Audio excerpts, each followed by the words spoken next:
After the release of So Far, So Good, So What, Megadeth headed out on a US tour with Dio and Savatage. After that, they played 7 shows with Iron Maiden during the band's tour supporting the album Seventh Son of a Seventh Son. During that tour, everything became truly insane. Mustaine and Ellefson's addictions kept getting worse, and it was tearing the band apart from the inside. People tried to keep them as far away from Maiden as possible, since Maiden toured with their families, baby strollers, and nannies. In the music business, word spread quickly that Megadeth were heavily into drugs, partying non-stop, and throwing wild, drunken binges. One night, David Ellefson stopped by a party at the Franklin Plaza Hotel in Hollywood after being invited by Steven Adler from Guns N' Roses. At that very party, Nikki Sixx from Mötley Crüe overdosed and technically died for several minutes. Paramedics brought him back with an adrenaline shot directly into his heart. It all looked horrifying, but it still didn't have the impact it should have. Ellefson kept destroying himself. On May 11th, 1988, Megadeth performed at the Antrim Forum, their first ever tour stop in Northern Ireland, part of the United Kingdom, where the bloody political conflict known as the Troubles was raging at the time. The country was divided between Catholics who wanted reunification with Ireland and Protestants who supported remaining part of Britain. Right from the beginning, everything went sideways. Dave went outside to sign autographs. As he walked past a red-haired guy standing by the fence, the guy yelled, "F*** you, Dave Mustaine," and spat in his face. Mustaine was beside himself with anger. A local crew member explained that it was a sign of respect from the Irish punks. Back inside the arena, he heard over the radio that someone was selling bootleg Megadeth shirts. Dave asked security to find the guy and confiscate the shirts. When they found him, the guy said he was selling them for the cause. Dave had no idea what that meant, but he thought it sounded cool. He asked what "for the cause" meant, and the guy explained that Ireland was divided between Catholics and Protestants, and that they hated each other, though he didn't really go into detail. After getting heavily drunk, Dave went on stage. During the show, a heavy 1-pound British coin thrown from the crowd hit him in the head. The guy who threw it climbed onto the stage. Mustaine stopped playing, took off his guitar, and prepared to deal with the heckler himself. Security stopped the troublemaker just in time. The performance had to be stopped.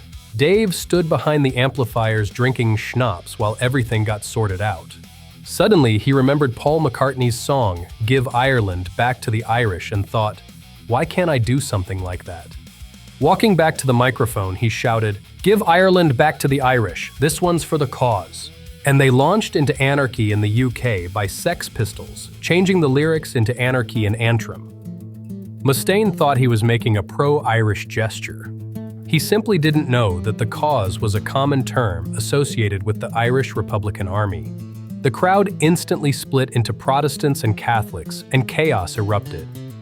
The concert had to be stopped immediately.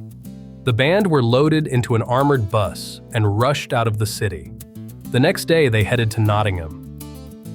Still shaken by what had happened the previous day, Dave began writing a new song, Holy Wars.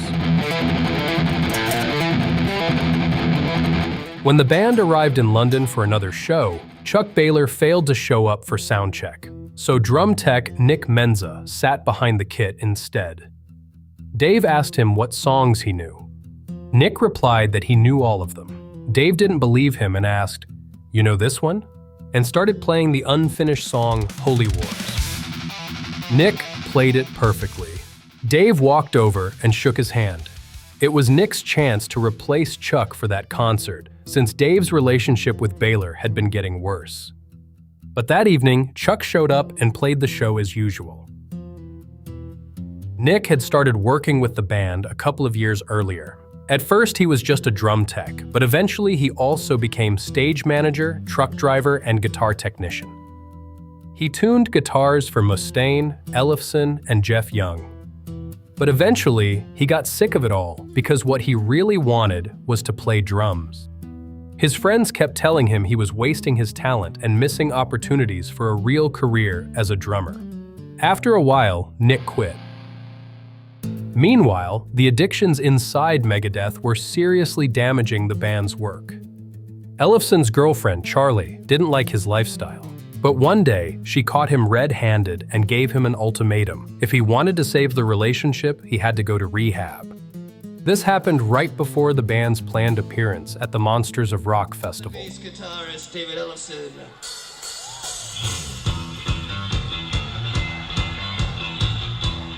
On August 20th, 1988, Megadeth performed at the festival in Castle Donington in front of a record crowd of 108,000 people. The bill also included Iron Maiden, Kiss, Guns N' Roses, and David Lee Roth. During Megadeth's set, chunks of dirt and clay covered with grass or soaked in mud were thrown at the stage. Then, 2-liter bottles of ale started flying. Fans would drink the ale, piss in the bottle, and throw it on stage. When the bottles flew, urine sprayed everywhere. Ellefson defended himself with his bass like a shield, trying not to get drenched in mud and piss. By then, he was deep into withdrawal. On stage, he was practically dying, thrashing around wildly in an attempt to drown out the pain with adrenaline. After the show, he could barely crawl back to the bus. Kiss, his favorite band from childhood, took the stage next, but he couldn't even move. He just lay in his bunk under the covers. Mustaine went out to watch David Lee Roth's set. There, he ran into Lars Ulrich. It was the first time since leaving Metallica that Dave and Lars had crossed paths at such a major event. Along with Slash and Axl Rose, they drank a bottle of Jack backstage. Lars even put on Slash's hat. Everything was pretty fun until Guns N' Roses took the stage. Chuck Baylor and Lars Ulrich stood side stage watching the performance. Suddenly, the band stopped playing. Steve Adler got up from behind the drums and pointed into the crowd. Then the band walked off stage, and it became obvious that something was terribly wrong. The insane crowd, packed together on the muddy, swamp-like field, had crushed 2 people to death near the front. The concert wasn't even over when the Megadeth bus was already leaving for London, where they would catch a flight home. Ellefson couldn't continue anymore. Charlie forced him to cancel the rest of the tour and enter rehab.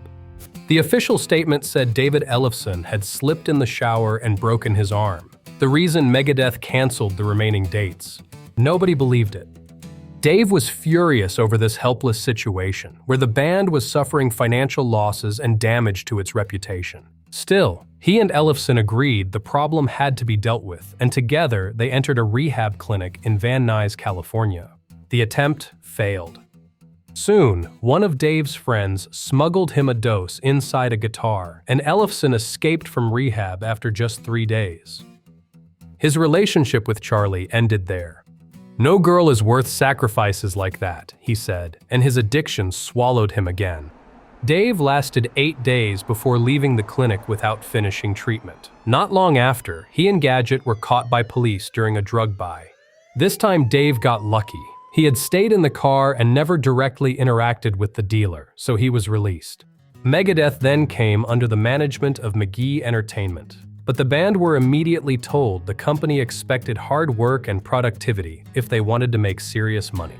Management made it clear, "We don't care what you do or what your lifestyle is, but if you're constantly high, there's no productivity." At the same time, besides his addiction, Ellefson was running out of money, sinking into debt, and struggling to pay his bills. The band asked Capitol Records for some money to start work on a new record. Jeff Young had been fired. Dave accused him of trying to steal his girlfriend. Jeff replied that it was paranoia. "And she just called to talk about you, man. She was so upset we were all afraid you were going to die, either in your sleep or standing in your bathroom where you were freebasing 24/7. But Mustaine's decision was final.